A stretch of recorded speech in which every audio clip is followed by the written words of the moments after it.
The smell of cheap vanilla perfume clung to the small black phone hidden deep inside Julian's leather golf bag. It was a scent that did not belong in our home, a scent that screamed of someone younger and hungrier. My hand did not shake as I scrolled through the messages, seeing my husband promise her the life we had built together. I did not scream. I simply closed the drawer and went to the kitchen to start making the last dinner he would ever truly enjoy. Subscribe and comment where you are watching from. Because I did not cry, I made a plan. I stood in the kitchen of the glass manor, the house that was supposed to be our sanctuary. The marble countertops felt cold under my palms, a sharp contrast to the humid afternoon air drifting in from the Connecticut gardens. My mind kept jumping back to the golf bag. It was such a cliché, really. A husband hiding a second phone in his sporting equipment. But Julian was never as clever as he thought he was. He relied on my silence, on the way I had faded into the background over the last 20 years. He saw me as a piece of furniture, something reliable and quiet that he could move around whenever he wanted. I pulled a fresh chicken from the refrigerator. My movements were steady, almost rhythmic. I began to chop the rosemary from our herb garden. The scent was sharp and clean. For 2 decades, I had been the perfect wife. I had hosted the right dinners, worn the right pearls, and smiled at the right people. Before all of that, I was someone else. I was the person the government called when a big company tried to hide millions of dollars in a messy web of accounts. I could read a bank statement the way some women read romance novels. I saw the stories hidden between the rows of numbers. I saw the lies, the greed, and the small mistakes that eventually brought even the most powerful men to their knees. Julian had forgotten that version of me. He only knew the woman who made sure his shirts were pressed and his social calendar was full. He did not realize that while I was pouring tea for the garden club, I was also keeping a mental log of every new property he bought and every secret account he opened for his firm. I knew where every penny was buried. I heard his car pull into the gravel driveway. The sound of his luxury car was a low, expensive growl. I did not look up from the cutting board. I heard the heavy front door open and the familiar sound of his footsteps in the hallway. I knew he would be checking his reflection in the gold mirror right about now. He would be adjusting his silk tie, making sure he still looked like the king of the world. "Elena, I am home," he called out. His voice was smooth, like expensive wine. But there was a new edge to it lately, a touch of impatience. "In the kitchen, dear," I replied. My voice sounded exactly the same as it always did, soft, calm, and unremarkable. He walked into the kitchen, smelling of cigars and that faint, lingering vanilla perfume. He did not even have the decency to wash his hands before reaching for a piece of the bread I had set out on the counter. He looked at me, and for a second, I saw a flicker of something in his eyes. It was not love. It was not even guilt. It was pity. He looked at me the way you look at an old dog that is starting to limp. You know you have to get rid of it eventually, but you are just waiting for the right moment to do it without making a mess. "You look tired, Elena," he said, leaning against the counter. "Maybe you should take a trip. Go down to the Florida house for a few weeks. The warm air would do you good." I knew what that meant. He wanted the manor to himself. He wanted to bring her here, into our bed, into my gardens. He wanted to play house with his young consultant while I was tucked away 1,000 miles away. He thought he was being kind by suggesting a vacation, but he was really just clearing the stage for his next act. "Maybe you are right, Julian," I said, turning to put the chicken in the oven. I wiped my hands on my apron. "I noticed you were at the club today. Did you have a good game?" He did not blink. He was a very good liar. "Great game. My swing is finally back where it needs to be." I thought about the burner phone. I had seen the messages. He was not at the club. He was at a hotel downtown, the one with the rooftop bar that overlooks the harbor. He had sent her a photo of a diamond bracelet, asking if it was big enough for her. That bracelet had cost more than my first car. It had been bought with money from our joint accounts, money that I had helped him grow from nothing. I sat across from him at the dinner table 20 minutes later. The roast chicken was perfect. The skin was golden and crispy, the meat tender. It was his favorite meal. I watched him eat, my heart as cold as a stone in a frozen pond. He talked about his big new construction project, about how he was going to change the skyline of the city. He talked about his legacy as if he had built it all by himself. He forgot that I was the one who found the tax loopholes. I was the one who negotiated the legal deals. I was the one who kept the books clean while he was out playing the part of the famous CEO. As he reached for his wine glass, he paused. "Oh, I almost forgot. My sister Beatrice and I were talking today. We think it is time to update the family trust. You know, just to make sure everything is protected in case something happens to me. Or to you, Beatrice." His sister was a vulture in a designer suit. She had always hated me because I saw through her. She wanted the Thorn money all to herself, and she had spent years whispering in Julian's ear, telling him that I was a liability. She wanted me gone just as much as he did. "I have some papers for you to look at later," Julian continued, his voice casual. "Just some routine stuff. I will leave them on your desk in the morning. No rush, but we should get it settled soon." I smiled at him across the candlelight. "That sounds like a wonderful idea, Julian. We should always be prepared for the future." I watched him take a long sip of his wine. He looked so satisfied. He thought he was setting the final trap. He thought that by the end of the week, I would be signed out of my own life, sent away with a small check and a wave of his hand. He had no idea that I had already spent the last 3 hours on my old laptop, tracking the movement of funds from his secret accounts. He had no idea that I had found the small, quiet trail of mistakes he had left behind. The war had officially begun. He had brought his weapons to the table, but he did not realize that I was the one who had designed the battlefield. I looked at my husband, the man I had loved for 20 years, and I felt nothing but a sharp, clear sense of purpose. He wanted to take my history. He wanted to take my home. But by the time I was finished, he would not even have a name to call his own. I stood up to clear the plates. The dinner was over. The performance was just beginning. I could feel the energy humming in my veins, a feeling I had not felt since my days in the government offices. I was not the victim in his story. I was the architect of his ending. As I walked toward the sink, I felt a slight dizziness. I brushed it off as stress, but as I looked at the vitamin bottle sitting on the counter, I noticed the lid was not quite where I usually left it. A small, cold chill ran down my spine. Julian was smiling at me from the table, his eyes watching me a little too closely. "Are you okay, Elena?" he asked, his voice dripping with fake concern. "You look a little pale. Maybe you should head up to bed early tonight. I will finish the dishes." I realized then that he was not just planning a divorce, he was planning something much more permanent.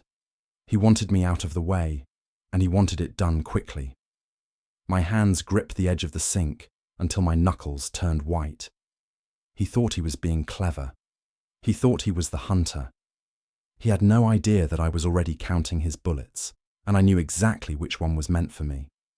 The silence in the glass manor used to feel like a warm blanket, but that Tuesday afternoon, it felt like a shroud. I was moving Julian's heavy leather golf bag away from the mudroom door when I heard it. It was a low, buzzing vibration, persistent and rhythmic. It wasn't the sharp, expensive ring of his work phone or the soft chime of his personal one. This was a muffled sound coming from deep within the side pocket, tucked beneath a spare glove and a handful of wooden teas. My heart did not race. Instead, it seemed to slow down, as if my body were preparing for a blow it already knew was coming. I reached into the pocket and pulled out a small, cheap flip phone. It felt light and flimsy in my hand, a piece of plastic that did not belong in our world of silk and stone. The screen was glowing. A message had just arrived from a contact saved only as the letter V. I opened it, my fingers steady. The words were simple and devastating. "I missed you this afternoon," it read. "The house in Florida looks beautiful in the photos. I cannot wait to call it ours." I scrolled up, my eyes scanning months of messages. There were photos of jewelry I had never seen, flight confirmations for trips he told me were for business, and words of love he had stopped saying to me a decade ago. The most chilling part was not the betrayal of the heart, but the betrayal of the life we had built. Julian was promising her the Blue Water portfolio, the collection of luxury rentals in Florida that I had spent 3 years researching and acquiring. He was promising her my retirement, my security, and my peace. For a single breath, I felt a wave of grief so thick I thought I might choke on it. I thought of our wedding day, the way he had looked at me as if I were the only person in the world. I thought of the nights we spent over takeout Thai food in our first tiny apartment, dreaming of the empire we would build. But that breath passed. The heat in my chest didn't stay as fire. It turned into a solid, cold block of ice. I closed the phone and tucked it back exactly where I had found it. I walked into the kitchen and looked at my reflection in the polished black granite of the island. I saw a woman who looked like a quiet socialite, someone who spent her days at charity luncheons and her evenings at the opera. But beneath that mask, the old Elena was waking up. Before I married Julian, I was a forensic accountant for the federal government. I was the person they sent in when the numbers didn't add up, when the paper trails went cold, and when powerful men thought they were too smart to be caught. I had spent years finding money that people had tried to bury in the deepest, darkest holes. Julian had forgotten that woman. He thought he had married a decorative bird who wouldn't notice if her cage was being moved. He was about to find out that I was the one who had designed the cage in the first place. I began to prepare dinner. It was a ritual I enjoyed, the precision of it. I pulled a fresh chicken from the refrigerator and gathered herbs from the window box: rosemary, thyme, and sage. The scents were sharp and clean. As I chopped, I began to build a mental map of our assets. I knew every account number, every property title, and every tax filing. Julian handled the firm's public face, the handshakes and the press releases, but I was the one who kept the engine running. He didn't realize that by trying to push me out, he was trying to remove the foundation of his own house.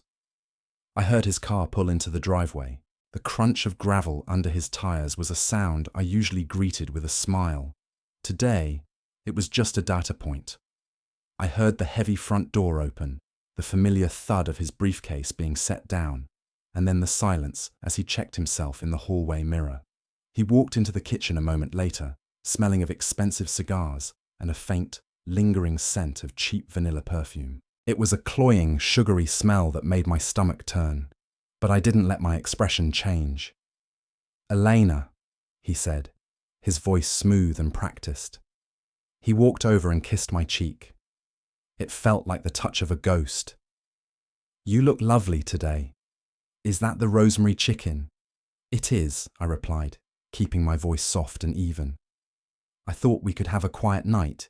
You've been working so hard lately." He sighed, a performative sound of exhaustion, and leaned against the counter. "It never ends, Elena. The Legacy Heights project is draining me. I'm actually glad you mentioned a quiet night. My sister Beatrice and I were talking today. We think it is time to update the family trust. Just a few routine changes to make sure everything is protected for the long term." I turned to the stove, hiding the flash of recognition in my eyes. Beatrice. His sister was a woman made of vinegar and spite. She had spent 20 years trying to find a way to cut me out of the Thorne family legacy. If she was involved, the plan was already in motion. They weren't just planning a divorce. They were planning a total erasure. They wanted to strip me of my name, my home, and my future, leaving me with nothing but the clothes on my back. "I have some papers for you to look at," Julian continued, his tone casual, as if he were talking about the weather. "I'll leave them on your desk in the morning. No rush, of course, but Beatrice wants to get the filing done by Friday." "Of course," I said. "Anything to make things easier for the family."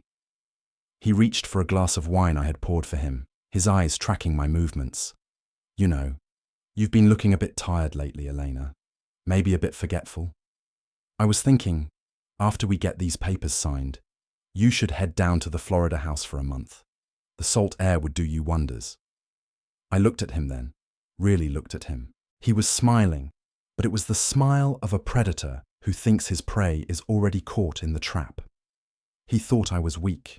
He thought the small fainting spells I'd been having lately, the ones that started right after he took over my daily vitamin regimen, were a sign that I was breaking down. He was setting the stage to declare me incompetent, to use the trust to take control of everything I owned. But as I set the table, I felt a strange sense of calm. He had given me the one thing I needed, a timeline. Friday. I had until Friday to turn his own greed against him. I knew Julian's weaknesses. He was arrogant, he was lazy when it came to details, and he relied entirely on the people he thought he controlled. He didn't know that I had already spent the last hour mentally accessing the dormant holding company I had set up years ago as a tax shelter. He didn't know that I still had the passwords to the firm's private server. We sat down to dinner. The candlelight flickered against the crystal glasses, casting long shadows across the room. Julian talked about his day, his voice filled with the self-importance of a man who believes he is untouchable. He spoke about the future, about the legacy he was building, and about how much he appreciated my support over the years. It was a beautiful performance. If I hadn't seen the phone in the golf bag, I might have believed him. I waited for a lull in his monologue. Then I lifted my glass. "To the future, Julian," I said, "and to making sure everyone gets exactly what they deserve." He clinked his glass against mine, his eyes gleaming with a triumph he hadn't earned yet. "To the future," he echoed. I smiled at him across the table, a warm, gentle smile that reached my eyes. I watched him take a deep drink of his wine, completely unaware that the woman sitting across from him was no longer his wife. She was his auditor, and his bill was coming due much sooner than he thought. As he reached for the serving platter, I noticed his hand was shaking just a fraction. He thought he was the one in control, but as I watched him eat the meal I had prepared, I was already thinking about the small, crucial error I was going to find in those papers he wanted me to sign. I knew Julian, and I knew Beatrice. They would be so focused on the big numbers that they would miss the tiny details. And in my world, the details were where the real power lived. I took a bite of my chicken, savoring the taste of the rosemary, and waited for him to tell me more about his wonderful plans for our life. The morning after our rosemary chicken dinner, the sun streamed through the tall windows of the breakfast nook, making everything look clean and honest. Julian was already gone, his half-empty coffee cup the only sign he had been there at all. I sat in his chair and felt the lingering warmth of the seat. I took a slow sip of my own tea and looked out at the rolling green lawn. Most women in my position would have spent the night crying into their pillows or packing a suitcase in a fit of rage. They would have called their best friend or confronted him in the hallway with the burner phone in their hand. But I wasn't most women. I was a woman who had spent 15 years before this marriage looking at the messy, greedy hearts of men through their bank statements. I knew that a scream lasts a second, but a well-placed financial strike lasts a lifetime. I went upstairs to my dressing room and locked the door. Behind a row of silk gowns and cashmere coats, there was a small safe built into the wall. Julian knew about the safe, of course, but he thought it only held my grandmother's pearls and a few gold watches. He didn't know about the false bottom. I reached inside and pulled out my old laptop. It was a heavy, clunky thing compared to the sleek tablets we used now, but it was disconnected from the house's wireless network and filled with software Julian wouldn't recognize. I turned it on and waited for the familiar hum. As the screen flickered to life, I felt the fog in my brain start to lift. For months, I had been feeling slow and tired, but the sight of a spreadsheet acted like a shot of adrenaline. I started a list. It was a simple list at first. I wrote down the names of every property we owned under the Thorn Heritage Estates umbrella. Then I opened a private browser and began to look for Chloe Vane. Julian had introduced her to me 3 weeks ago at a charity gala for the local library. He had presented her as a lifestyle consultant he had hired to refresh our summer homes. I remembered how she looked that night. She was barely 24, wearing a dress that cost more than a year of college tuition, and she had a way of touching Julian's forearm every time he made a joke. It was a light, possessive touch. At the time, I had told myself I was being paranoid. I had smiled and shook her hand, noticing how her eyes skipped over me as if I were a piece of outdated wallpaper. Now, with my laptop open, I found her social media profiles.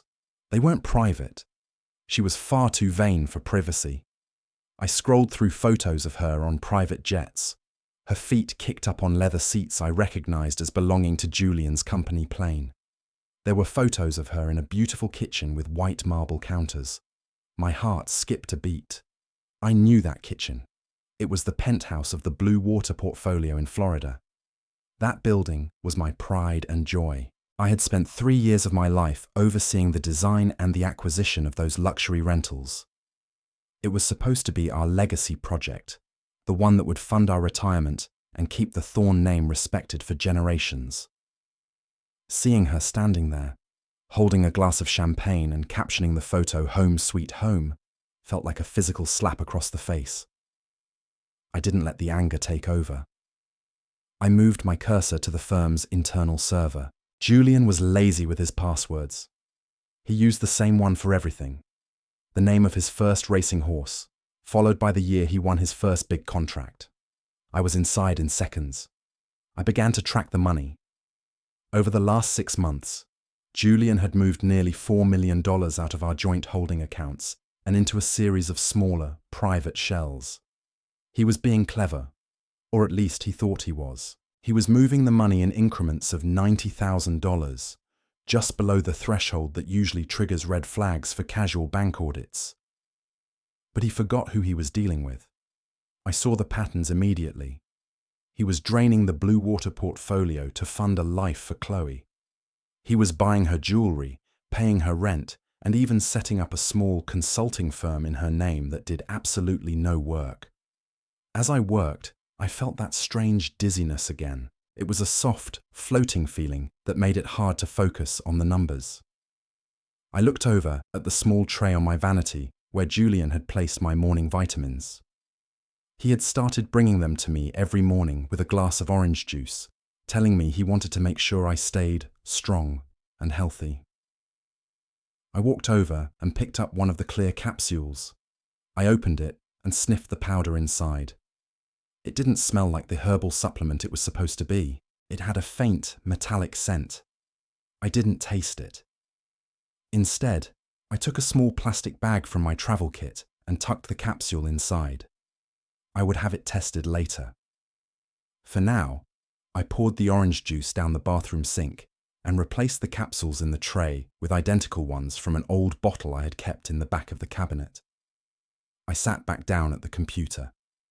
I needed a professional, but not the kind of professional Julian would expect. Our family lawyer was a man named Arthur, a man who played golf with Julian and thought I was a lovely woman who didn't understand how a checkbook worked. I couldn't go to him. I needed someone who operated in the shadows, someone who didn't care about social standing or country club memberships. I picked up my phone and dialed a number I hadn't called in 15 years. "Marcus," I said, when a gruff voice answered on the third ring. "It's Elena." There was a long silence on the other end. "Elena Thorne. I thought you retired to a glass castle and stopped talking to the common folk." "I need a forensic sweep," I said, my voice cold and precise. "I need a man who knows how to find a needle in a haystack and then turn that needle into a sword. I have a husband who thinks he's playing checkers, and I need to remind him that I invented the game of chess." Marcus chuckled, a dry, raspy sound. "I always wondered when you'd wake up. What are we looking at?" "A real estate empire, a trust update coming on Friday, and a mistress who thinks she's moving into my house," I said. "I have the digital trail, but I need you to handle the heavy lifting on the corporate side. I want to know every shell company he's opened in the last 2 years. I want to know who is helping him move the money. And Marcus, I want it done by Thursday night." "It'll cost you," he warned. "I have a secret account Julian doesn't know exists," I replied. "It's been sitting there since before we got married, growing interest and waiting for a rainy day." "Well, Marcus, the The clouds are rolling in. I'll send you the first half of the retainer within the hour." I hung up the phone and felt a sense of peace wash over me. For the first time in months, the dizziness was gone. I wasn't the victim of a cheating husband or a greedy sister-in-law. I was a professional on a mission. I spent the rest of the afternoon making a physical list in a small notebook I kept hidden in my handbag. I listed the assets Julian thought he had hidden, the mistakes I had found in his recent filings, and the names of every person who had helped him betray me. That evening, when Julian came home, he seemed even more cheerful than usual. He brought me a bouquet of lilies, my least favourite flower, though he never remembered that. He kissed my forehead and asked if I had looked at the trust papers he left on my desk. I told him I had glanced at them, but needed a little more time to process the legal language. He patted my hand and told me not to worry my pretty head about it, that Beatrice and the lawyers had handled everything. As we sat down for another quiet dinner, I watched him through the steam of my tea. He looked so confident, so sure of himself. He had no idea that while he was out with Chloe, I had already begun to dismantle his life. He thought he was preparing to say goodbye to a fragile, aging wife. He didn't realize he was sitting across from the woman who was about to take everything he ever loved. But as I watched him reach for his wine, I noticed him glance at his watch. He was waiting for something. And then, my phone buzzed in my lap. It was a message from an unknown number. It was a photo of a legal document, a document Julian hadn't shown me yet. It was an eviction notice for the Glass Manor, dated for the end of the month. My husband wasn't just planning to divorce me. He was planning to make me homeless before the ink was even dry on the trust. I looked at him and smiled, my heart turning into a diamond, hard, cold, and unbreakable. The game was moving faster than I thought, and it was time to move my queen. I waited until the sounds of the house changed. A large home like the Glass Manor has a heartbeat of its own. During the day, it is full of the noise of the staff, the hum of the air conditioning, and the distant sound of Julian shouting into his phone about interest rates and land deals. But at night, the house settles, it sighs. I lay in our king-size bed, staring at the shadows the moonlight cast across the ceiling, and waited for Julian's breathing to turn heavy and rhythmic. He always slept deeply after a few glasses of scotch, confident that his world was exactly as he wanted it. He had no idea that the woman lying beside him was counting the seconds until she could get up and start dismantling his life. When I was sure he was out, I slid out from under the silk sheets. I didn't put on my slippers. I wanted to feel the cold floor beneath my feet to keep me sharp. I crept down the long, dark hallway, past the family portraits that felt like they were watching me with judging eyes. I didn't go to the kitchen or the living room. I went to the small mahogany-panelled library at the end of the north wing. This was Julian's sanctuary, the place where he made his most private calls and kept his most important files. He thought the heavy brass lock on the door was enough to keep me out. He didn't know that I had made a rubbing of his key months ago while he was in the shower. I stepped inside and closed the door softly behind me. I didn't turn on the overhead lights. Instead, I used a small, high-powered pen light I had bought online. The room smelled of old paper, expensive tobacco, and the faint, lingering scent of that vanilla perfume. I felt a surge of cold anger, but I pushed it down. Emotions are for people who have already lost. I was here for the numbers. I sat at his desk and pulled out my old laptop. I had spent the last few nights creating a digital bridge into his company's private server. It was a slow, delicate process. If I moved too fast, the security system might send an alert to his office manager. I had to be a ghost in the machine. While the laptop worked on the passwords, I turned my attention to the physical files in his desk drawer. I found his briefcase first. It was locked, but the code was our wedding anniversary. It was a small, pathetic detail that almost made me laugh. Julian was a man of habit, and his habits were his biggest weakness. I opened the case and found a thick blue folder labelled Legacy Heights. This was his newest and biggest project, a luxury development that was supposed to put the Thorn name on the map for another century. As I flipped through the pages, I saw the truth. He wasn't just building houses, He was building a trap. He had diverted millions of dollars from the Thorne family trust to fund the initial construction, but he hadn't recorded it as a loan. He had recorded it as a gift to a new subsidiary called Vane Holdings. Vane. Chloe's last name. He was handing her the keys to our family's future before he had even filed for divorce. I took my phone and began to snap pictures of every single page. My hands were perfectly still. I photographed the bank transfers, the land titles, and the private contracts. I found a list of payroll expenses for Vane Holdings, and there it was. Chloe Vane was being paid $50,000 a month for consulting services. I knew what those services were, and they didn't involve architecture or design. Then, the laptop chimed softly. I was in. For the next 3 hours, I sat in the dark, the blue light of the screen reflecting in my eyes. I navigated through the labyrinth of Julian's financial life. I found the Blue Water portfolio accounts. He had been slowly emptying them for months. He would move 100,000 here, 50,000 there, always to accounts with names that sounded official but meant nothing. I tracked the money across the globe. It went from our local bank to a holding company in Delaware, then to an offshore account in the Cayman Islands, and finally back to a private wealth management firm in Zurich. He thought he was being sophisticated. He thought he was hiding his tracks in a forest of paperwork. But I was a forest fire. I saw exactly what he was doing. He was creating a false image of poverty for himself. On paper, Julian Thorne was nearly broke. He had taken out massive loans against our home and our properties, making it look like the business was failing.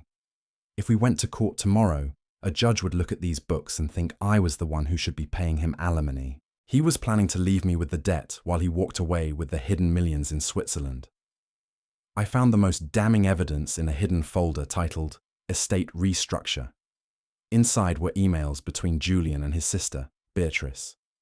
They were discussing me as if I were a problem to be solved, a piece of old equipment that needed to be decommissioned.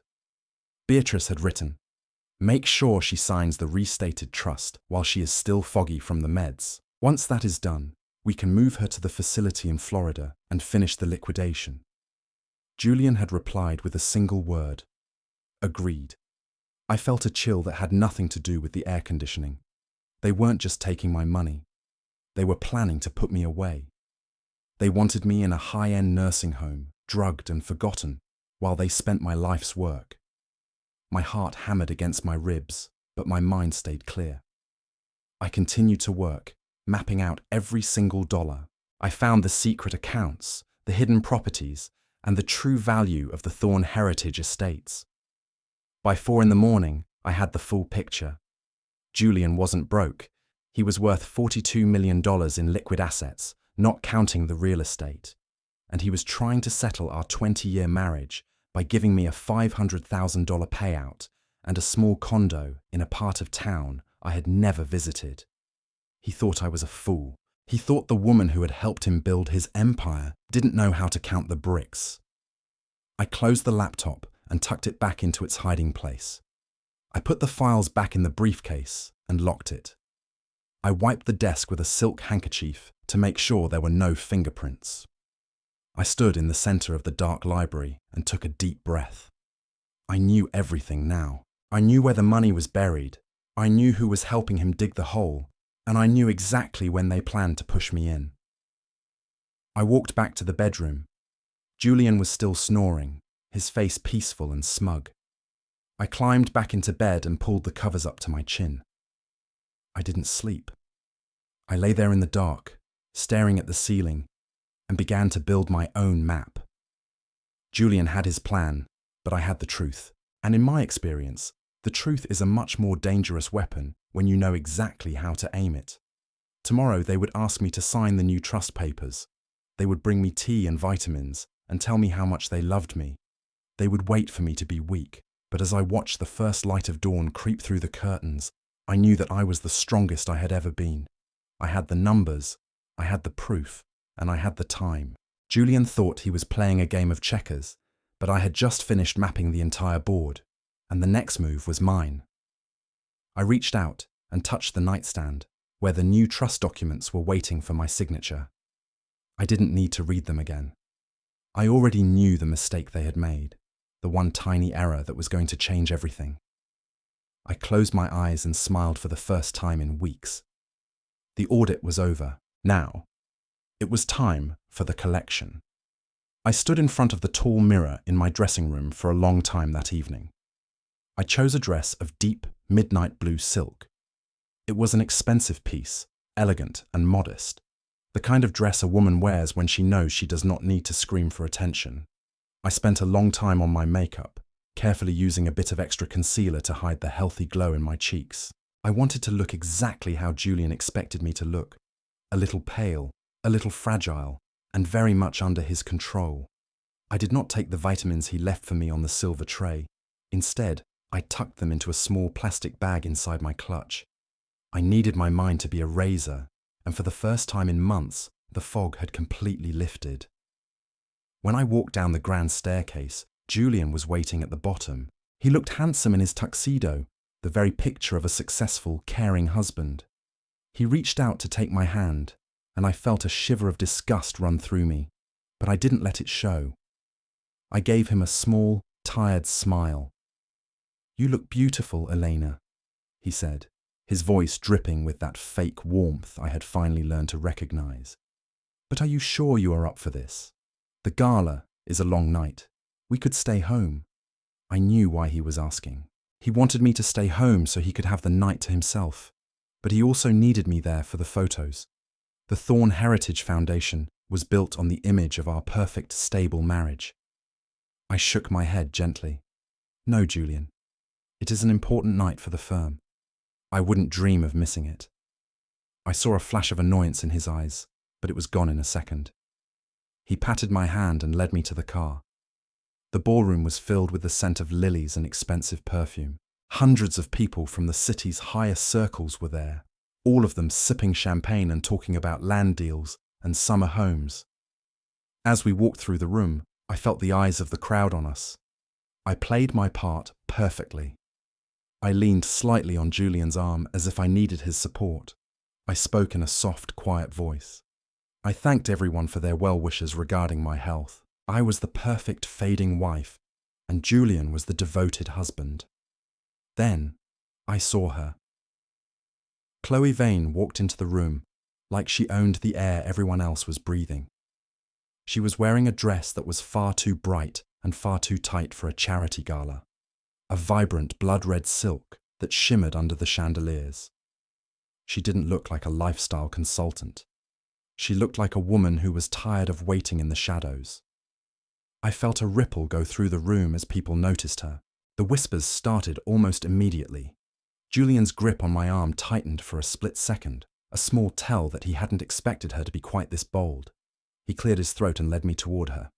"Elena, you remember Chloe, our design lead for the Legacy Heights project? I think she has some updates on the foyer colors you might like to hear." I looked at Chloe. Up close, she was even younger than I had realized. Her skin was perfect, and her eyes were full of a hungry, restless energy. She looked at my blue dress and my pearls with a look that was almost pitying. "Hello, Elena," she said. Her voice was high and a little too loud. "It is so good to see you out and about. We were all so worried about your little spells." I didn't flinch. I reached out and took her hand, squeezing it gently. "Thank you, Chloe. Julian has told me so much about your hard work. He says you are practically living at the Florida office these days." I felt Julian stiffen beside me. I kept my smile warm and focused entirely on her. It must be so difficult, being away from home so much. But I suppose the Blue Water penthouse makes for a lovely temporary residence. Chloe's smile faltered. She looked at Julian, her eyes wide with a question. She didn't know that I knew about the penthouse. Julian had promised her a secret world, and I had just walked right through the front door of it. I didn't stop there. I turned to a group of socialites standing nearby, women who had known me for 20 years. "You must meet Chloe," I said to them. "She is the visionary Julian has been spending so much time with lately. She has such a unique perspective on how to spend the Thorn family resources." I watched the color rise in Chloe's neck. She wasn't prepared for me to be kind. She was prepared for a fight. for a scene, or for me to hide in a corner. By being gracious and bringing her into the light, I was making her look like a guest who didn't know her place. I spent the next hour doing exactly that. Everywhere we went, I introduced her, I praised her. I asked her questions about the budget of the Legacy Heights project that I knew she couldn't answer. I watched Julian sweat under his silk shirt as he tried to navigate the conversation. He was terrified I would say something devastating, but I was doing something much worse. I was being lovely. I saw Beatrice across the room. My sister-in-law was watching the scene with a smug expression on her face. She walked over, her diamonds clinking.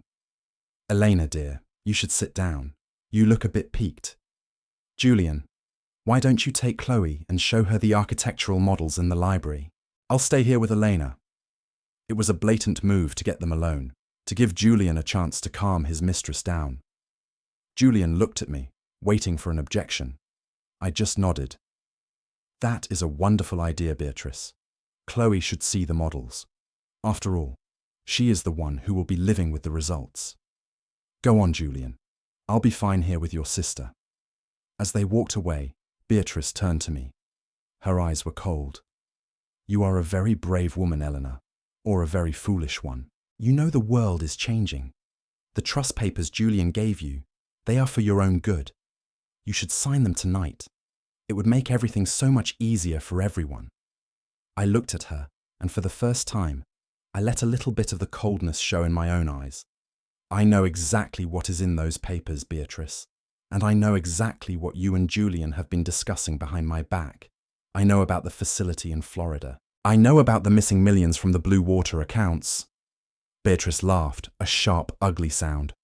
"And what are you going to do? You are a sick woman with no family and no one to turn to. Julian has the power, he has the money. By the end of the week, you will be a memory." I didn't answer her. I didn't need to. I felt a vibration in my clutch. It was a text from Marcus. It was a single word. Done. I stood up, smoothing the silk of my dress.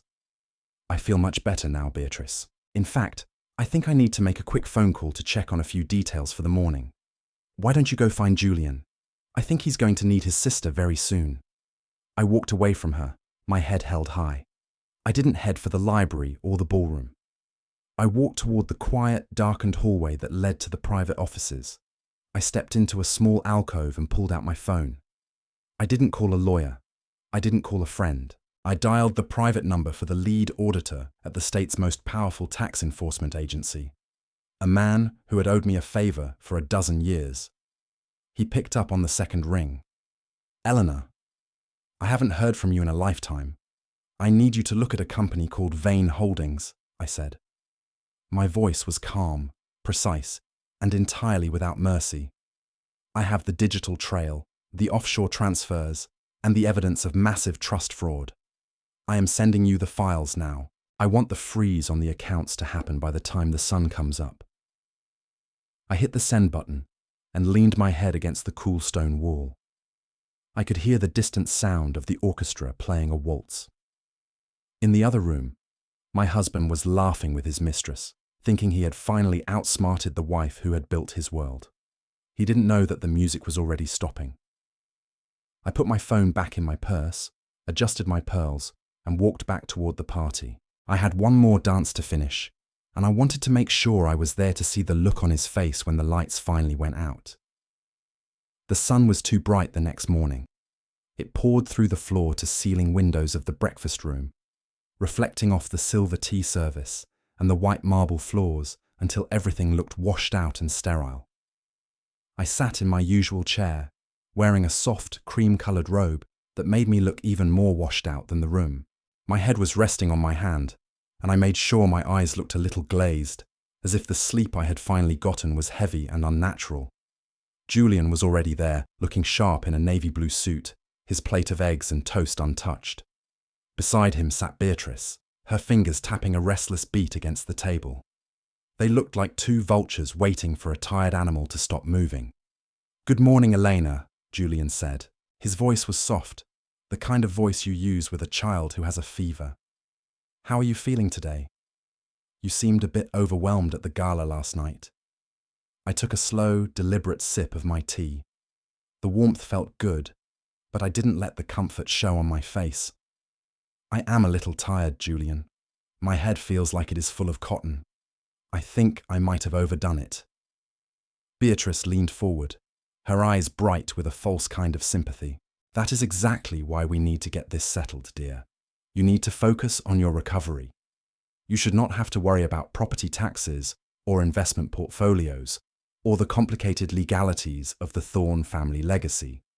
Julian and I have stayed up half the night making sure everything is perfect for you. Julian reached into his leather briefcase and pulled out a thick stack of papers.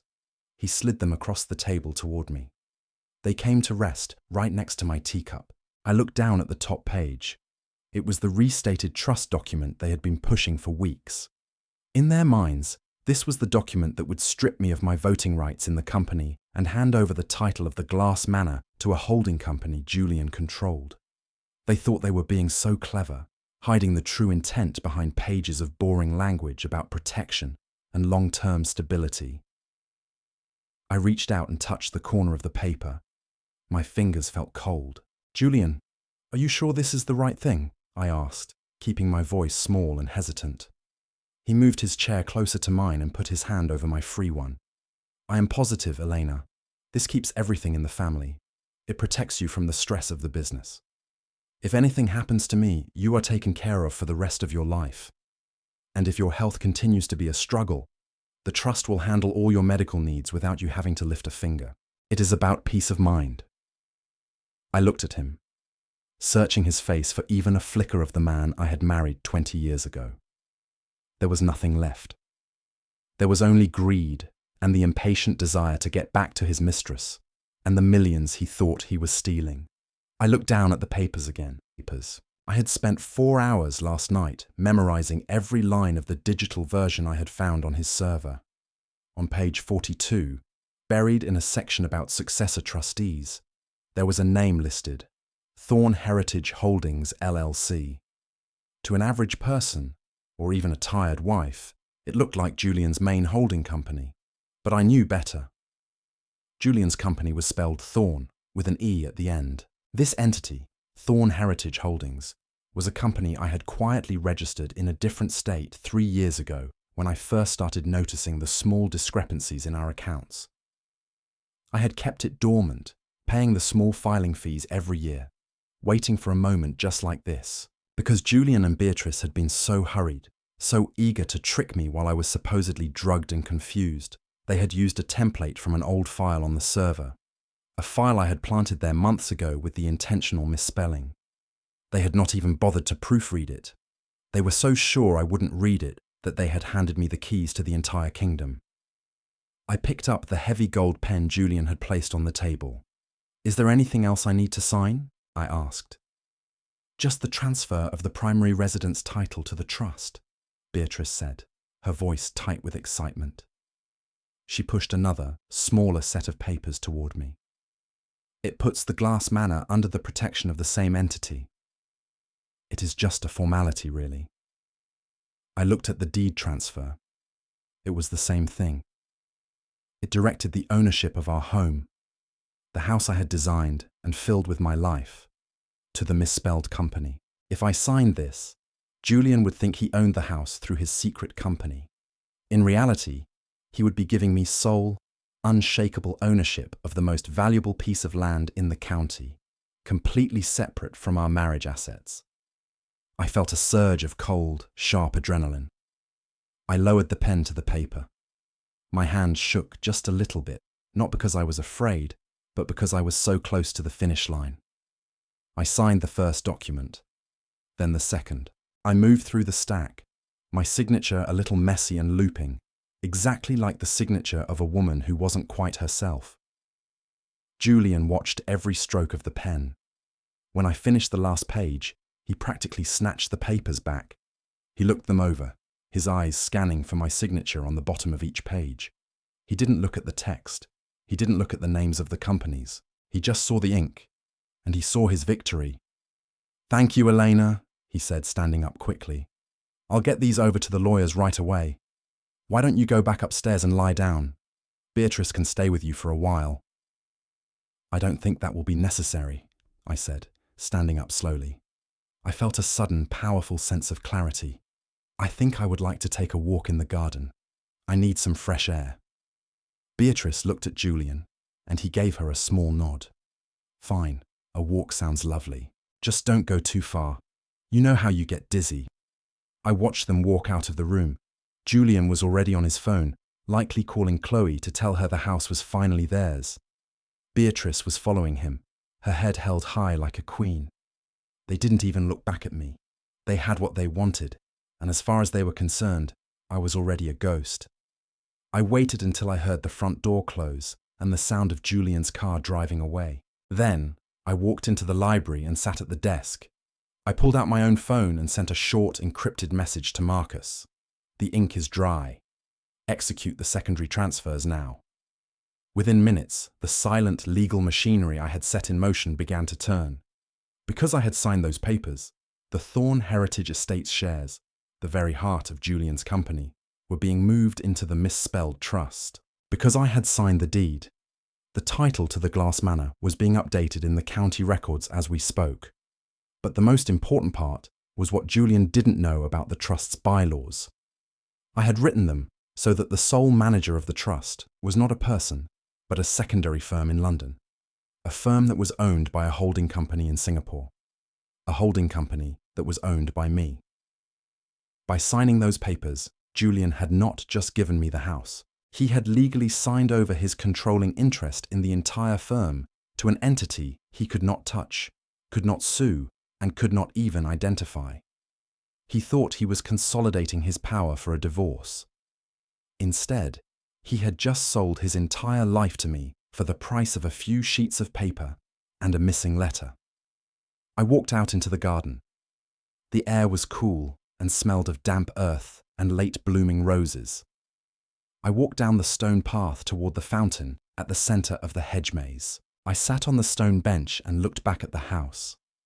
The Glass Manor looked beautiful in the morning light, its tall windows reflecting the sky. It was no longer a prison. It was no longer Julian's trophy. It was mine. I looked at my watch. In exactly 1 hour, the first of the legal notices would arrive at Julian's office. It wouldn't be a divorce filing. It would be a notice of a change in corporate structure.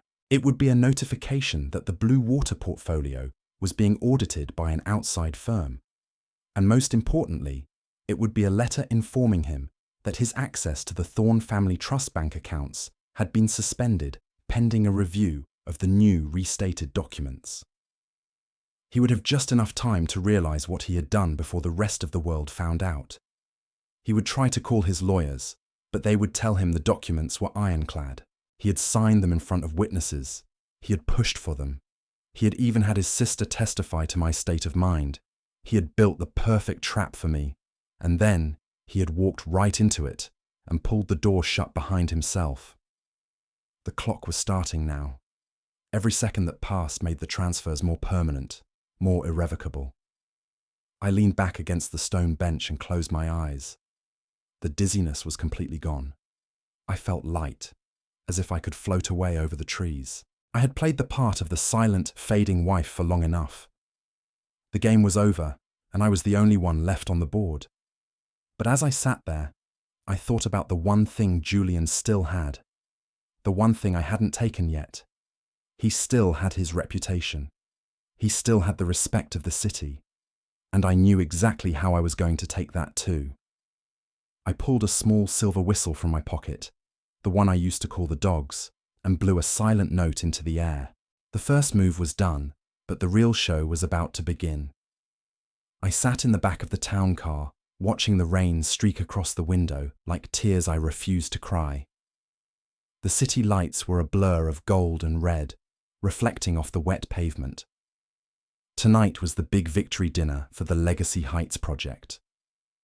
Julian had chosen the most expensive steakhouse in the city, a place where the waiters wore white gloves and the wine list was as thick as a phone book. He had told me he would be home late, claiming it was a boys-only night for the investors. But I knew better. I had seen the reservation for 12, and I knew exactly who was sitting in the seat that should have been mine. I checked my reflection in the small, compact mirror. I had spent an hour on my makeup, making sure I looked healthy and composed. No more pale skin, no more tired eyes. I wore a black dress that fit me perfectly, the kind of dress that says I am here, and I am not going anywhere. In my lap sat a thick manila envelope. It was surprisingly light for something that contained the end of a 20-year marriage and the beginning of a very long fall for the man I used to love. I felt a strange sense of calm. It was the same feeling I used to get right before I walked into a courtroom to testify against a corporate fraudster. The work was done. The numbers were locked. Now, it was just time to present the findings. The restaurant was called the Gilded Oak. When I stepped inside, the smell of expensive tobacco and aged scotch hit me. It was a man's world, built on secret handshakes and backroom deals. The maitre d' looked at me with wide eyes. He knew me, of course. He had seen me here 100 times on Julian's arm. "Mrs. Thorne," he stammered, his eyes darting toward the private dining room in the back. "I didn't realize you were joining the party." "I am a surprise," I said with a small, sharp smile. "Please don't let me interrupt your work. I know the way." I walked toward the back of the restaurant. My heels made a steady, rhythmic clicking sound on the polished wood floor. With every step, I felt the weight of the last 20 years falling away. I thought about all the times I had sat at home waiting for him. I thought about the way he had looked at me across the breakfast table just this morning, thinking he had successfully stolen my life. He had been so smug, so sure that he was the hunter and I was the prey. I reached the heavy oak doors of the private room. I could hear his laugh from the hallway. It was a loud, booming sound, full of the arrogance of a man who thinks he is untouchable. I took a deep breath, smoothed my dress, and pushed the doors open. The room went silent instantly. It was like someone had pulled the plug on a noisy machine. Julian was sitting at the head of a long table, a glass of dark red wine in his hand. Chloe was sitting right next to him, her chair pulled so close their shoulders were touching. She was wearing a dress that was far too sparkly for a business dinner, looking like a trophy he had just won at a fair. Beatrice was there too, sitting across from them, her face already twisting into a mask of annoyance. "Elena?" Julian said. He didn't stand up. He just stared at me, his face turning a dull shade of red. "What on earth are you doing here? You should be at home resting. You look like you've had a long day." I walked right up to the head of the table. I didn't look at the investors, though I could feel their curious gazes on me. I didn't look at Chloe, who was trying to look bored but was clearly terrified. I looked directly at my husband. I didn't see the man I had built a life with. I saw a stranger who had tried to poison my body and steal my future. "I am feeling much better, Julian," I said. My voice was clear and steady, carrying to every corner of the room. In fact, I have never felt more awake. I realized that I forgot to give you something this morning.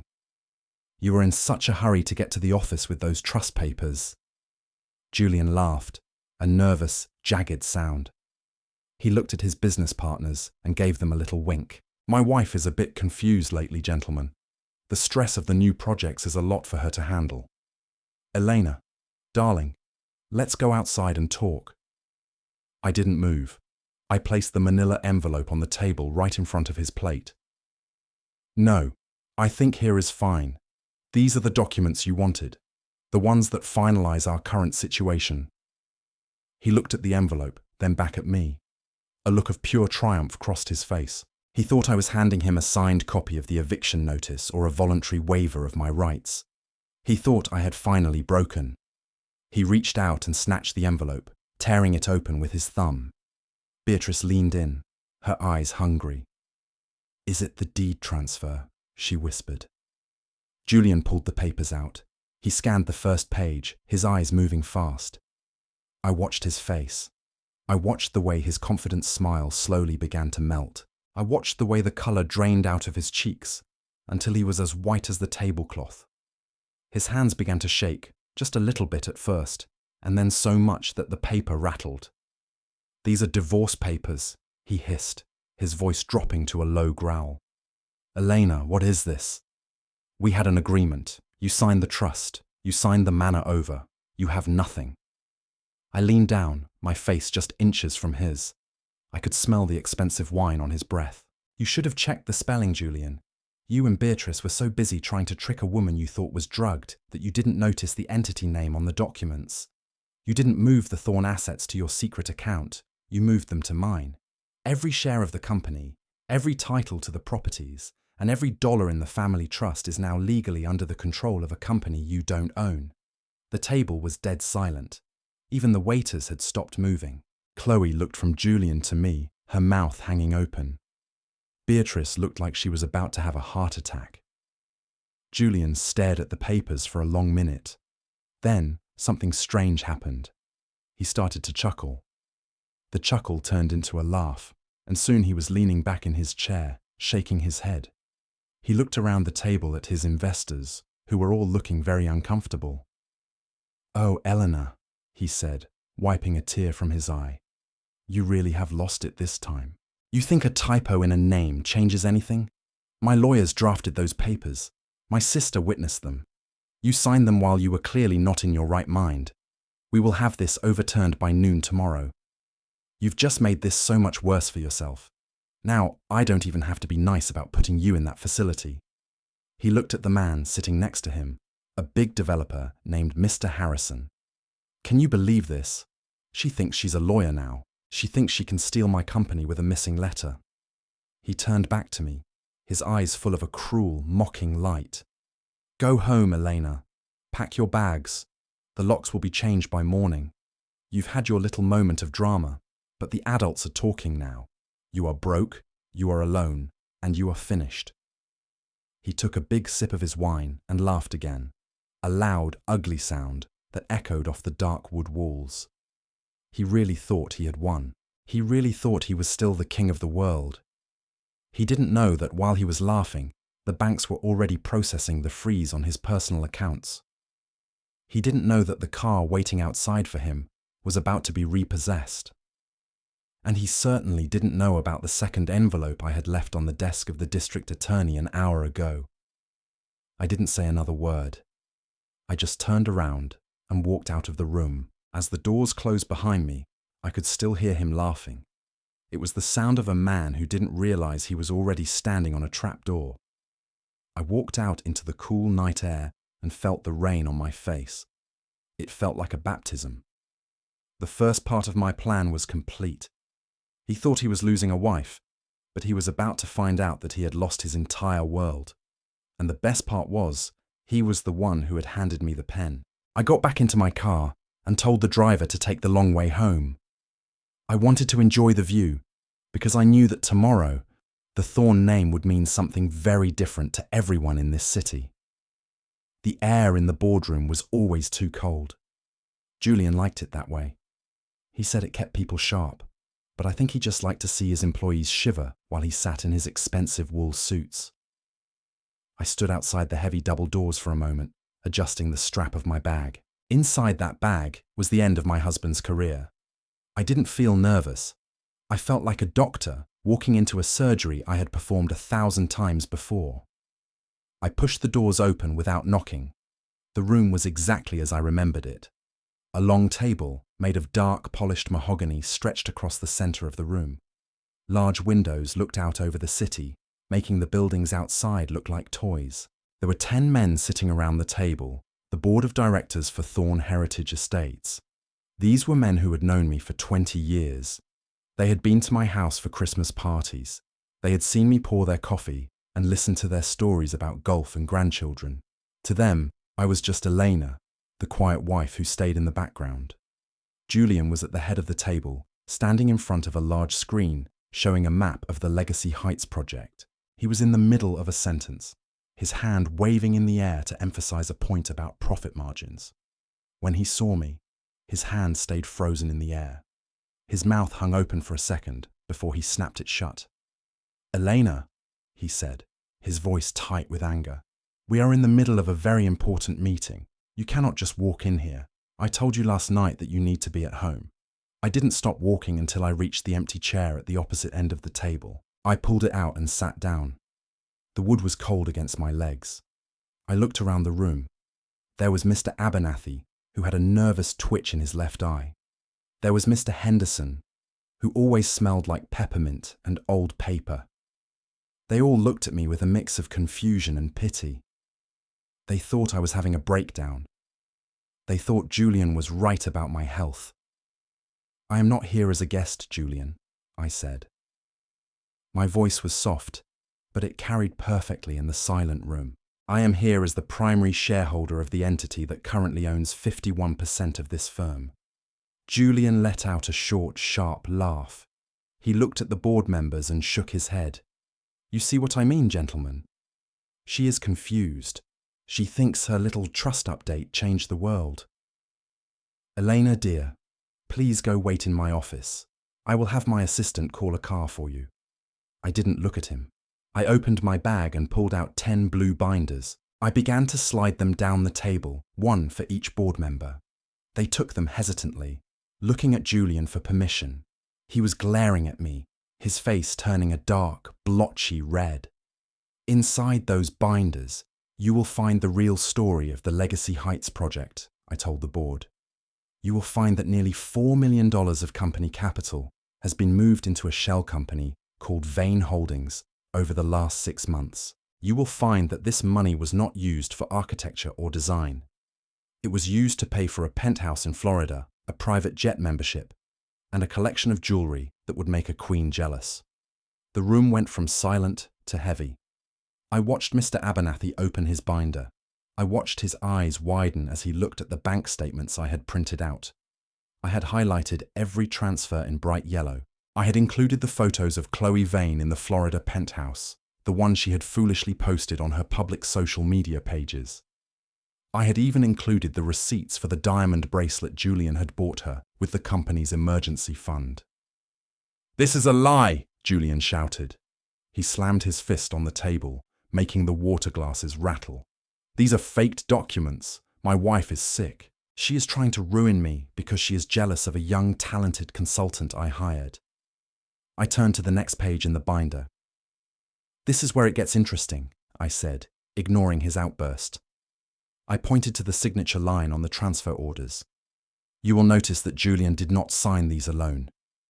He had his sister, Beatrice, co-sign them as the temporary head of the family trust. They thought they were moving money into a safe place where I couldn't touch it. They thought they were building a nest egg for Julian's new life." I looked at Julian then. He was leaning against the wall, his chest heaving. He looked like a man who had just realized the ground beneath him was made of paper. "But there was a mistake," I continued, my voice calm and steady. "When Julian and Beatrice drafted the new trust papers, they were in such a hurry to strip me of my rights that they made a clerical error. They moved all the assets, including the controlling shares of this company, into an entity called Thorn Heritage Holdings. Note the spelling. There is no E at the end. That company is a private firm I registered 3 years ago. By their own hand, they have handed me total control of the Thorn family legacy." Mr. Henderson, the oldest man on the board, looked up from his binder. He looked at Julian, then at me. His face was grave. "Julian, is this true? Did you move $4 million to a lifestyle consultant without board approval?" Julian tried to speak, but his voice failed him. He made a small choking sound. He looked at the screen behind him, the map of his dream project, and I could see the moment he realized it was all over. He wasn't the king anymore. He was just a man who had been caught stealing from his own partners.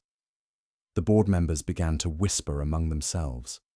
The sound was like dry leaves blowing across a sidewalk. They weren't looking at me with pity anymore. They were looking at me with respect, and they were looking at Julian with disgust.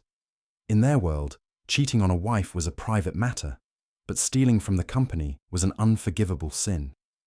I stood up. "I think we have seen enough for today. As the majority shareholder, I am calling for an immediate suspension of Julian Thorne's duties as CEO.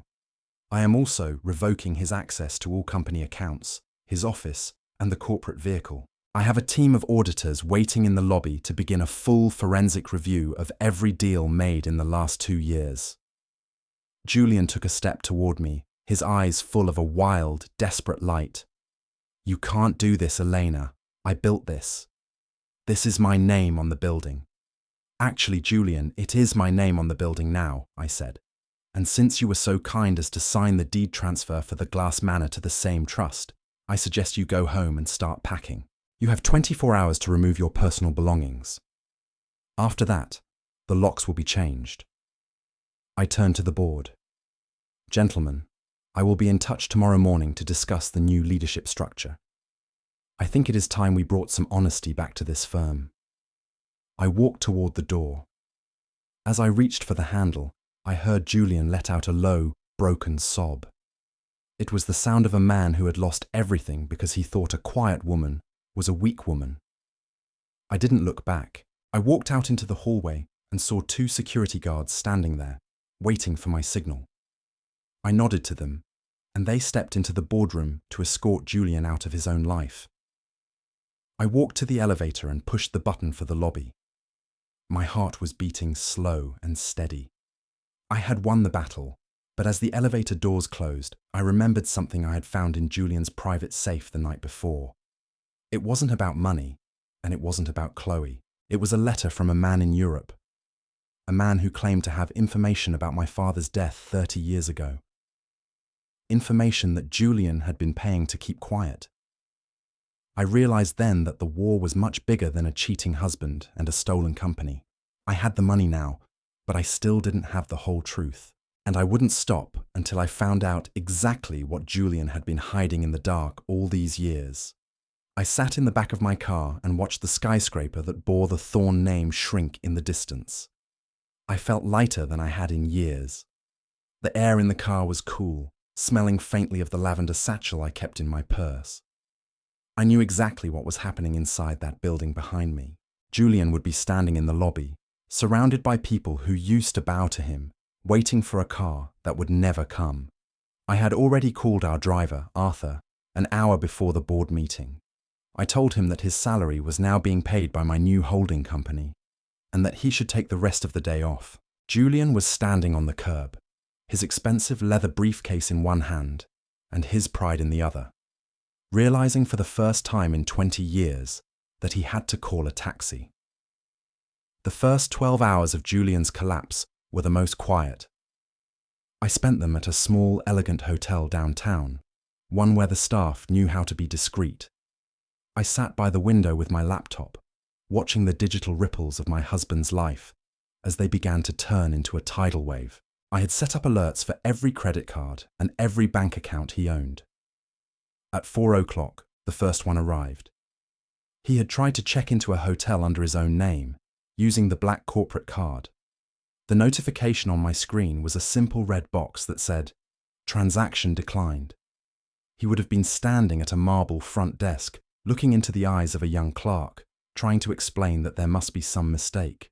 He didn't realize that the mistake was thinking he still had a company to bill. By dinner time, the panic had clearly set in. My phone began to buzz with messages from Beatrice. She wasn't asking how I was anymore. She was demanding to know why her personal spending account had been flagged for an audit. I didn't answer. I watched as Julian tried to access the private vault at the downtown branch of our bank. I received an email from the bank manager, a man we had shared dinner with many times. He told me that Mr. Thorn was in his office, acting very agitated and demanding to see the trust documents. I told the manager to show him exactly what he wanted to see. I wanted Julian to look at that missing letter in the trust name again and again until it was burned into his memory. I wanted him to see the moment his empire turned into a ghost. The next morning, the sun came up over the city, but for Julian, the world was still dark. I checked the security cameras at the Glass Manor from my tablet. I saw his car pull up to the heavy iron gates at 7 in the morning. He looked disheveled, his suit wrinkled and his hair messy. He pushed the button on the intercom, waiting for the familiar click of the gate opening. It never came. I had hired a private security firm to replace our regular guards at midnight. A man named Miller, someone Julian had ignored for years, walked out to the gate. I couldn't hear the words, but I saw the way Julian waved his arms, pointing toward the house that used to be his. Miller didn't budge. He simply handed Julian a single sheet of paper, a copy of the new deed, and a formal notice that his personal items would be delivered to a storage unit by the end of the week. Julian didn't leave. He sat in his car at the end of the driveway for 3 hours, watching the house through the rain. I wondered if he was thinking about the night we moved in, or if he was only thinking about the safe in the basement that he could no longer reach. While he sat there, I received a notification from the Florida accounts. Chloe Vane had tried to withdraw $200,000 from the Vane Holdings account. The transfer had been blocked by the state auditors I had alerted the night before. 10 minutes later, I saw a flurry of activity on her social media. She deleted every photo of her and Julian. She deleted the photos of the penthouse. By noon, she had changed her relationship status to single and posted a picture of herself at an airport.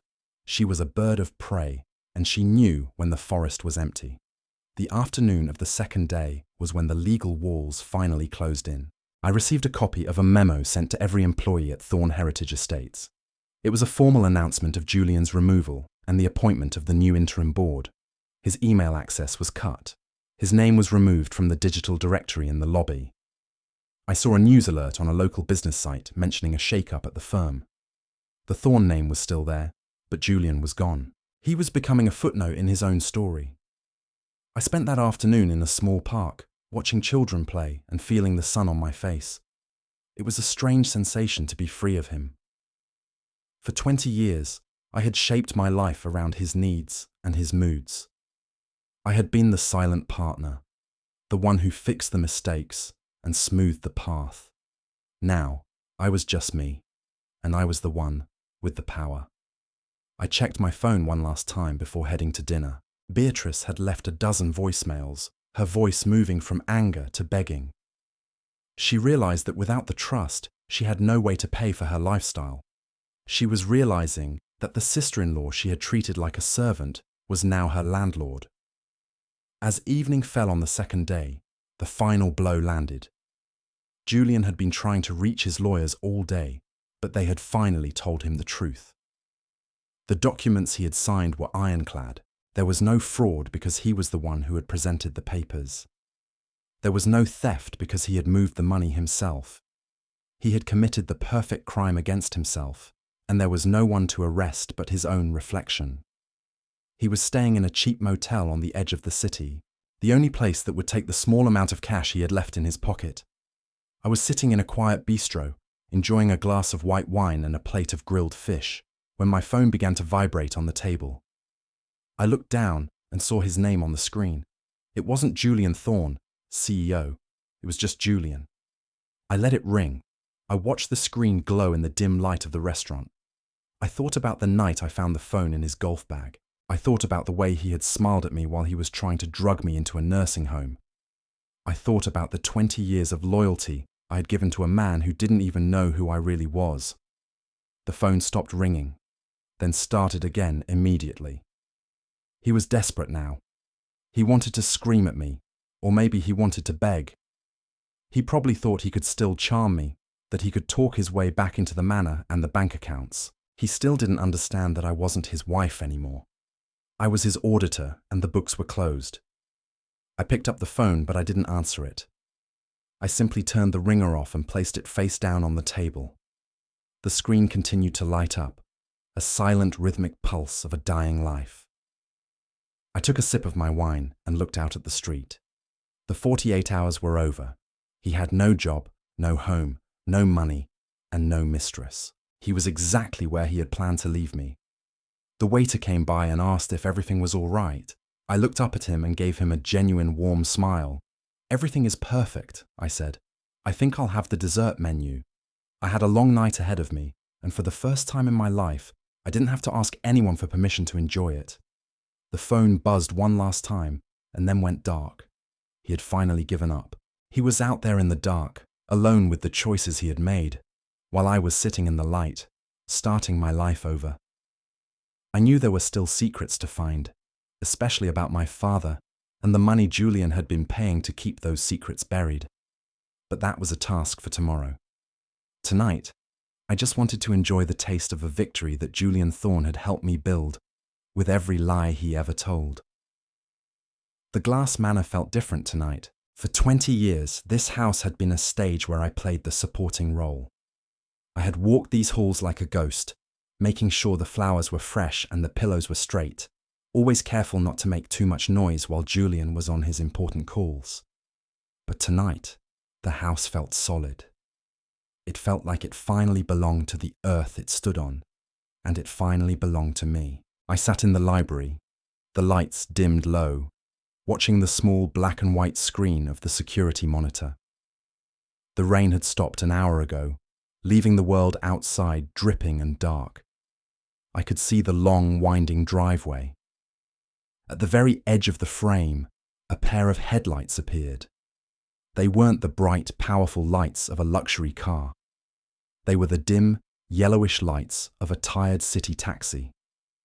I watched as the car stopped at the gate. A figure stepped out. He didn't have an umbrella. He stood there for a long time, looking at the iron bars that used to open for him automatically. Then, he began to walk. It was a long walk from the gate to the front porch, nearly half a mile uphill. I watched him move slowly, his shoulders hunched against the damp cold. This was Julian Thorne, the man who used to fly across the ocean just to have lunch in Paris. Now, he was walking up his own driveway because he couldn't afford to tip a driver to wait for him. I stood up and walked toward the foyer. I didn't turn on the chandelier. I didn't want the house to look welcoming. I stood behind the heavy oak door, listening to the silence. A few minutes later, I heard the sound of heavy footsteps on the stone porch. They were uneven, stumbling. Then came the knock. It wasn't the sharp, demanding knock I had heard for 2 decades. It was a soft, thumping sound, the sound of someone who was tired of being told no. "Elena," he whispered. His voice was muffled by the thick wood, but I could hear the tremor in it. "Elena, I know you are in there. Please, just open the door for a minute." I didn't move. I didn't reach for the handle. I just stood there, my hand resting against the cool, polished grain of the wood. I could feel the vibration of his breathing on the other side. "It is late, Julian," I said. My voice was calm and steady, the way you speak to a neighbor you don't particularly like. "You should find a hotel." "I tried," he said, and I heard him lean his forehead against the door. "They won't take my cards, Elena. None of them. I went to the apartment downtown, the one for the investors. The codes have been changed. I went to Beatrice's house, but she wouldn't even come to the window. She says I ruined her. She says it is my fault the trust is frozen. I felt a small flicker of something, but it wasn't pity. It was a cold, logical satisfaction. Beatrice had spent her life living off the hard work of others. It was only fair that she finally had to face the reality of the empty accounts she had helped create. "Where is Chloe?" I asked. I made sure my voice sounded kind, as if I were genuinely interested in his welfare. "I thought she was the one who was going to take care of you now. She seemed so fond of the Florida penthouse." There was a long silence. I could hear the distant sound of a branch snapping in the woods. "She's gone," Julian said. His voice was cracked now, almost unrecognizable. "She was gone before I even got back to the office yesterday. She took the jewelry. She took the cash I had in the safe at the club. She even took the watch you gave me for our 10th anniversary. She told me she doesn't date men who can't pay for dinner. Elena, I have nothing. I am standing here in a suit that costs more than the cash in my pocket, and I have nowhere to sleep. I thought about the night I found that vanilla perfume on his skin. I thought about the way he had looked at me while he was handing me the papers that were supposed to end my life. He had been so sure that I was the one who would be standing in the rain. He had planned for me to be the one with no home and no friends. He had built a cage for me, and he was only upset because he was the one sitting inside it. "You have your health, Julian," I said. "That is what you always told me when I was feeling weak. You told me that as long as I had my health, I didn't need to worry about the business. You should be happy." You are a strong man. You have many years ahead of you to start over. Elena, please, he begged. He started to hit the door with the side of his fist, a rhythmic, desperate thud. I am sorry. I was wrong. I was confused. We can fix the trust. We can go back to how it was. I'll fire the lawyers. I'll make it up to you. Just let me in. It's freezing out here, and I don't have a coat. I looked at the hallway behind me. The house was so beautiful in the dark. I thought about all the years I had spent trying to earn his love, trying to be the perfect wife for a man who only valued me as an asset on a balance sheet. I realized that if I opened that door, the smell of his desperation and his lies would fill the room, and I would never be able to get it out. I can't do that, Julian, I said softly. The house is under a new management structure now.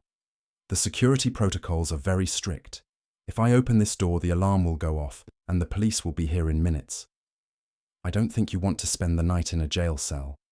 He let out a sound that was half laugh and half sob. You did this, didn't you? It wasn't a mistake. You knew about the spelling. You knew about the company name. You let me sign those papers knowing I was giving you everything. I didn't answer right away. I let the silence hang between us, thick and heavy. I wanted him to feel the weight of his own greed.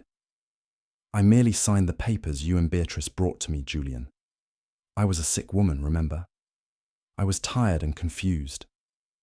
I trusted my husband and his sister to look after my interests. If there was an error, it was an error of your own making. You were so busy looking at the finish line that you didn't see the ground beneath your feet. I heard him slump down. I could hear the fabric of his expensive suit sliding against the wood as he sat on the porch floor. He was broken. The man who had commanded boardrooms and dictated the future of the city was sitting on a porch like a lost dog. What am I supposed to do? He asked. I think you should walk back to the gate, I said. There is a bus stop about a mile down the road. It will take you back to the city. From there, I suppose you can figure it out. You were always so good at solving problems, Julian. I have a lot of faith in you. I turned away from the door. I didn't want to hear anymore. I didn't want to hear his excuses or his memories or his lies. I walked back into the library and sat down at the desk.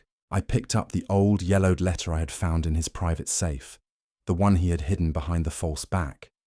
It was a letter addressed to my father, dated just a week before his fatal accident 30 years ago. It mentioned a debt, a secret agreement, and a name I recognized from Julian's own family tree. I looked at the monitor one last time. Julian was still sitting there, a dark shape against the white door. He wasn't moving. He looked like part of the shadows. I knew he would eventually leave. He was a survivor, and he would find a way to claw his way back to some kind of life. But he would never be a Thorn again. He had lost the name, the money, and the woman who had protected him from himself. I opened the letter and began to read it again. The money was gone, and the house was mine. But the real mystery was just beginning. Julian had spent 20 years pretending to love me, but now I realized he might have spent those same 20 years making sure I never found out what really happened to my father. I reached for the phone to call Marcus. I had the resources now, and I had the time. Julian was outside in the dark, but I was finally stepping into the light, and I was going to find the truth, no matter who it destroyed next.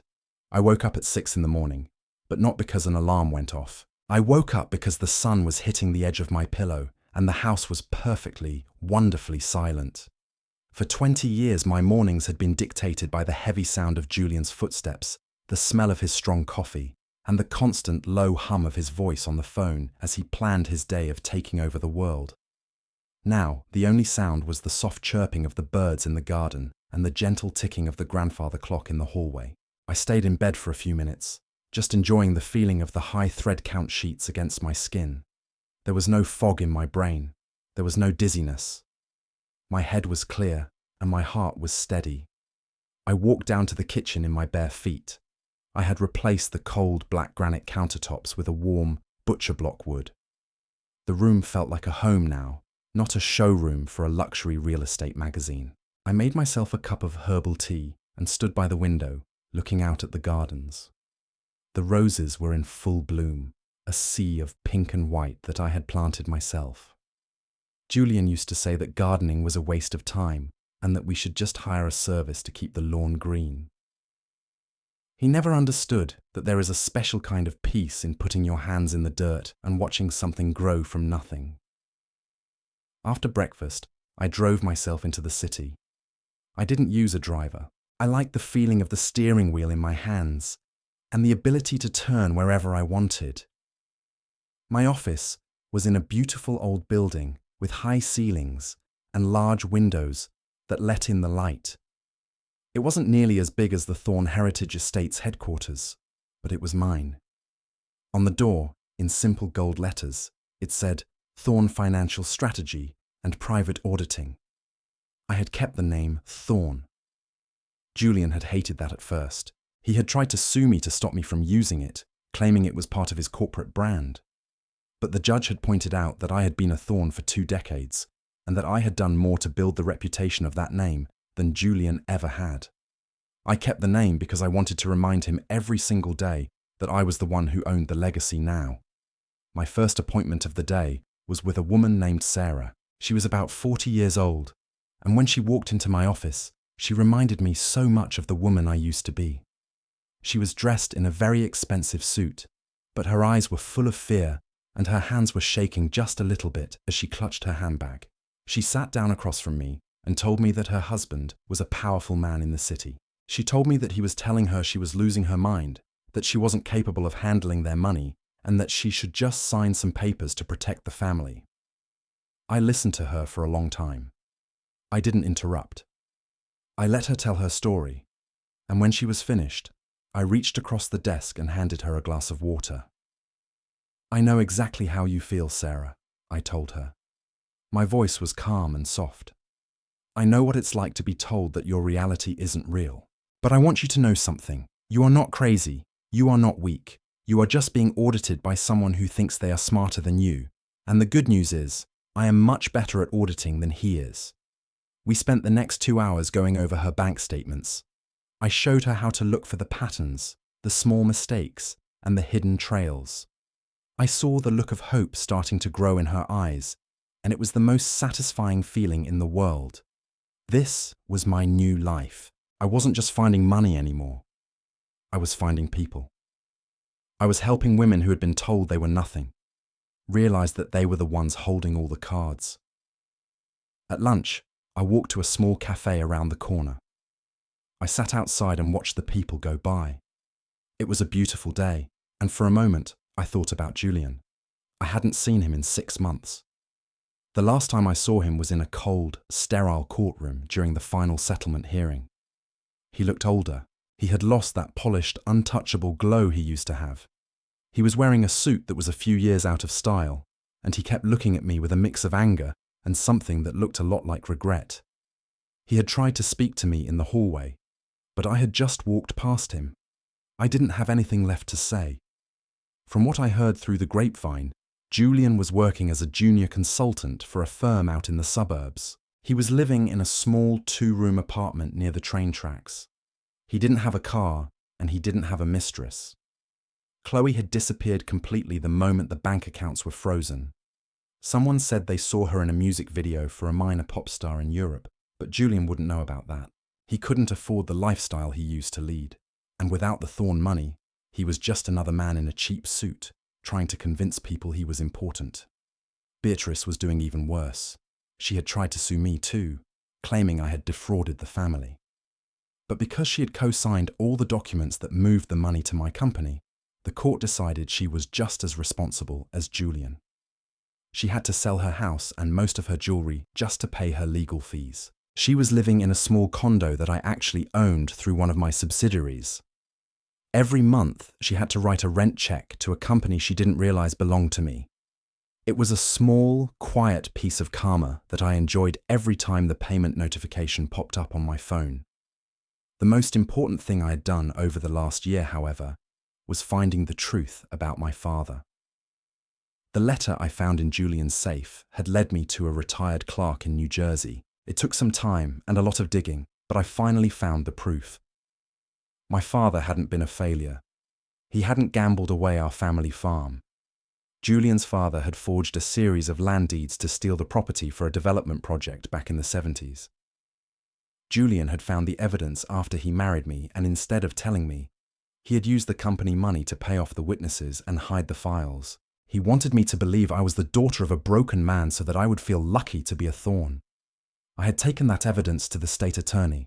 I couldn't bring my father back, and I couldn't change the past, but I could fix the record.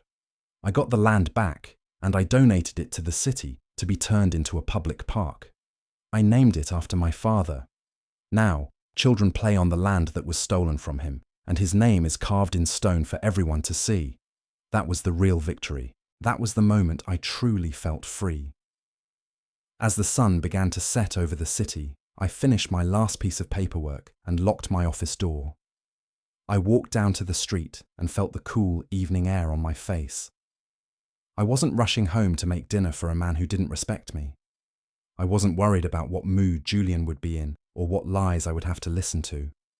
I was going home to a house that was full of light and peace. I was going to read a book, have a glass of wine, and sleep a deep, dreamless sleep. I realized then that the revenge I had taken wasn't about the money or the house or the company. Those were just the tools I used to build my new life. The real revenge was the fact that I was happy, I was healthy, I was strong, and I was completely independent. Julian had tried to take my future, but all he did was give me the chance to find out who I really was. I looked at my reflection in a shop window as I walked to my car. I saw a woman who was wise, a woman who was capable, and a woman who was finally at peace. I kept the Thorn name because I was the one who had made it mean something honest. I kept the house because I was the one who had made it a home, but I was so very glad to lose the man who thought he could own me. I got into my car and drove toward the sunset, knowing that tomorrow was going to be another perfect morning.